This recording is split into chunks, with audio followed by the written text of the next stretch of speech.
अस्सलाम वालेकुम, खुश आमदीद। आज जो मैं आपके लिए रेसिपी लेके आया हूँ वो है स्वीट डिश। उसका नाम है स्ट्रॉबेरी ब्रेड। ये भी बहुत मज़ेदार बनती है। तो मैं सब कुछ आपको बनाना बताऊंगा कि इसमें क्या क्या डलता हुआ। तो इसको आपने बहुत गौर से देखना और ट्राई करना। जी, आधा किलो मेरे पास स्ट्रॉबेरी है, 4 अंडे हैं और 6 मेरे पास डबल रोटी की स्लाइस है। और ये मैंने जैम बनाया, ये स्ट्रॉबेरी का ये जैम है, 1 प्याला हमारे पास ये जाएगा। ये 2 चम्मच चीनी है और आधा लीटर में हमारे पास दूध है, ये जाएगा आज के जो मैं स्वीट डिश आपके लिए बना रहा हूँ। आधा किलो मैंने स्ट्रॉबेरी ली, इसके अंदर डाली 6 चम्मच चीनी। इसका स्ट्रॉबेरी के अंदर खुद ही इतना पानी होता है कि कम से कम आपको हल्की आंच पे इसको पकाना। इसको आप चूल्हे पे चढ़ा दिए, 1 घंटे में आपका जैम ऐसे तैयार हो जाएगा। ऐसे बिल्कुल इसको कोई मैंने ग्राइंडर नहीं किया, कुछ भी नहीं किया, ऐसे तैयार होना चाहिए आपका जैम। अगर आजकल तो स्ट्रॉबेरी का मौसम है, बहुत अच्छी स्ट्रॉबेरी मिल रही है, वरना नहीं तो आप कोई भी जैम आप स्टोर से ला के आप इस्तेमाल कर सकते हैं। आज की जो मैं रेसिपी आपको बता रहा हूँ बहुत अच्छी रेसिपी बनती है, बहुत मज़ेदार बनेगी। हमें जो ना ये मिल्क शेप वाले जग में आधा लीटर दूध डाल रहा हूँ। हमें सफ़ेदियाँ अलग चाहिए और ये जर्दियाँ अलग चाहिए। इसके लिए ये 2 चम्मच में चीनी डाल रहा हूँ। अब मैंने आराम से स्पून से इसकी सफ़ेदी अलग करनी है, जर्दी अलग करनी है।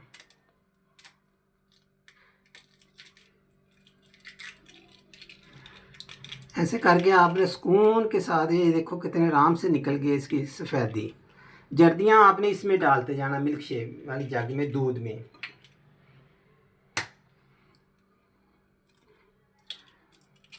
ऐसे करके डाल दे। ये देखो कितने आसानी के साथ इसकी सफ़ेदी लागू हो गई।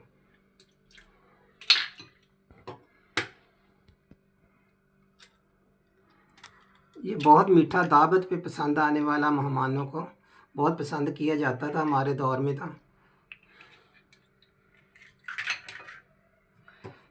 जैसे कि बताया, आजकल तो स्ट्रॉबेरी आ रही है बहुत अच्छी।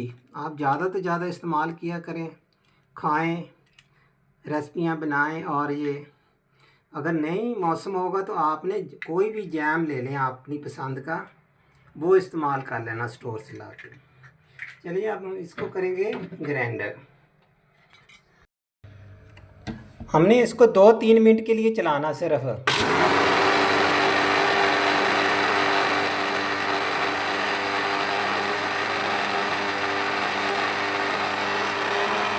ये देखो हमने सिर्फ 3 मिनट इसको ग्राइंडर किया हुआ।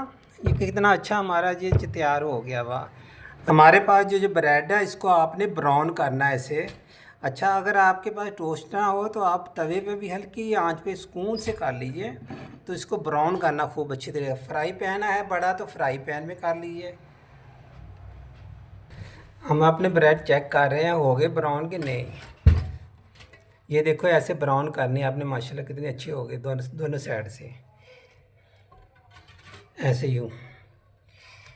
हमें इसके अंदर डालना सॉस पैन के अंदर मिक्सर, और मिक्सर डाल के आपने फ़ौरन चम्मच हिलाते रहना, इसको फटना नहीं चाहिए। फ़ौरन चम्मच इसको हिलाते रहना।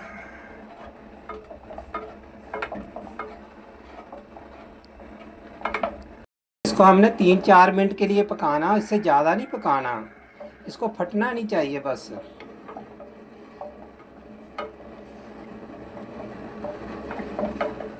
मैंने इसके अंदर 2 चम्मच चीनी डाली है, ज़्यादा नहीं डाली। 6 चम्मच हमारी जैम में गई है, 2 चम्मच इसमें गई है। ये आपके ऐसे होना चाहिए, ये जो हमने कस्टर्ड बनाया ऐसे होना चाहिए। ये देखो हल्का सा इसको जोश आया, हम चूल्हा बंद कर रहे हैं। 3 मिनट में तकरीबन हमने 3 मिनट इसको पकाया हुआ।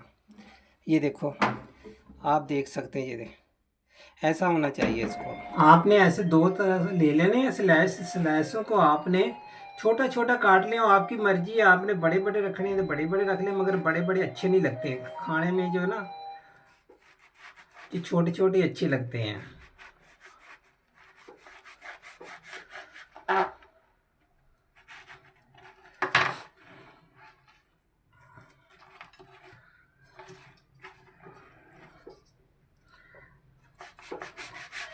2 स्लैश के आपने 4 कर लेने हैं ऐसे, ये देखो ऐसे छोटे छोटे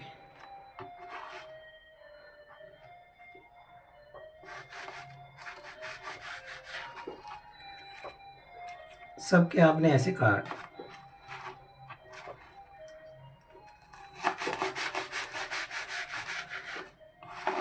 आपके पास कोई बड़ी सारी डिश हो ऐसी शीशे की, तो उसमें अगर ज़्यादा मेहमान आ, जैसे 25-30 लोग हैं, तो उनके लिए आप ज़्यादा बना लें। आपने अच्छे तरीके से जैम लगाना है इसको, अच्छे तरीके से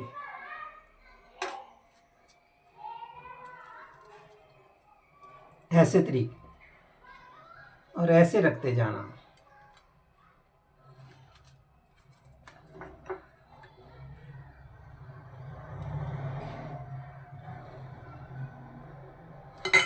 आप ऑरेंज जैम भी इस्तेमाल कर सकते हैं, ऐसे करते जाना, जैम लगाएं और इस तरीके से रखते जाएं।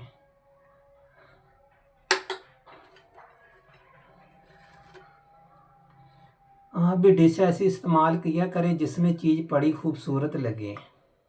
ये देखो मैंने सब तैयार करके ऐसे रख लिए हैं जैसे सैंडविच बनाते हैं, तो सब में जैम लगा के रख दिया। अभी से आप देखिए ये माशाल्लाह कितनी खूबसूरत लग रहे हैं। अब मैं इसके ऊपर डाल रहा हूँ वो जो मैंने मिक्सर बनाया था, अंडे की जर्दी, और ये इसके ऊपर डालनी है आपने ऐसे करके।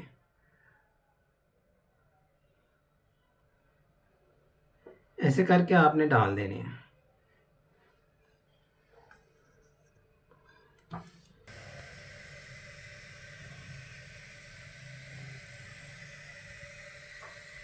अब हमने सफ़ेदी को इतना फेंटना कि इसकी छाग जाल सी बन जाए।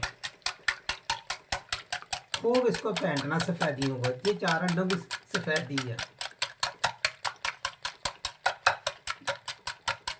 फिर हमने इसको इसके ऊपर डालेंगे। डालने के बाद हमने ऊपर ओवन की ग्रिल जलानी है। ग्रिल के बिल्कुल मैंने कुछ 2-4-5 मिनट इसके पास बैठे रहना वहाँ के ऊपर से जैसे हल्का सा ब्राउन हो जाएगा तो मैंने बाहर निकाल लेना है। आज की हमारी जो रेसिपी जो ना,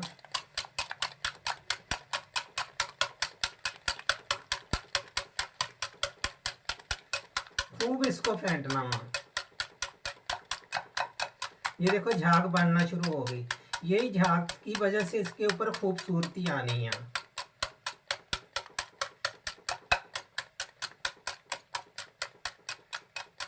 आप इसको ओवन में बेक भी कर सकते हैं। ये देखो हमने खूब इसको फेंटा, इतनी झाग इसकी बन गई है। अब हमने इसकी झाग ऐसे डालनी है इसके ऊपर यूँ। अब मैंने ग्रिल चलाई हुई ऊपर वाली ओवन में, तो ये मैंने इसको ऊपर से सिर्फ हल्का हल्का ब्राउन ही करना वा, ये पका हुआ हुआ बिल्कुल ही। ये मैंने ओवन में रख दी, ऊपर वाली ग्रिल चलाई है, नीचे वाला नहीं ओवन नहीं चलाया, ग्रिल चलाई है।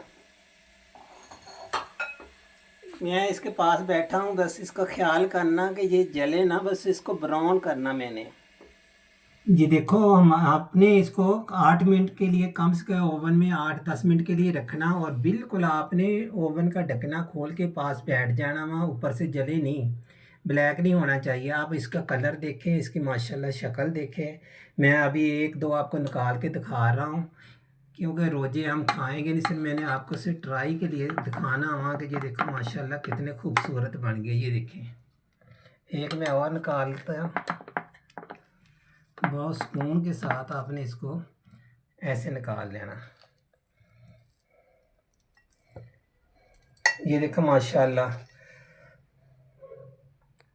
मुझे दीजिए अगर आपको ये हमारी रेसिपी पसंद आए, आपने बनाने के बाद ट्राई करके आप खुद हमें फॉलो करना ना भूला करें। मुझे दीजिए इजाज़त। अल्लाह हाफ़िज़, खुदा हाफ़िज़। फिर मिलेंगे कोई और नई डिश के साथ।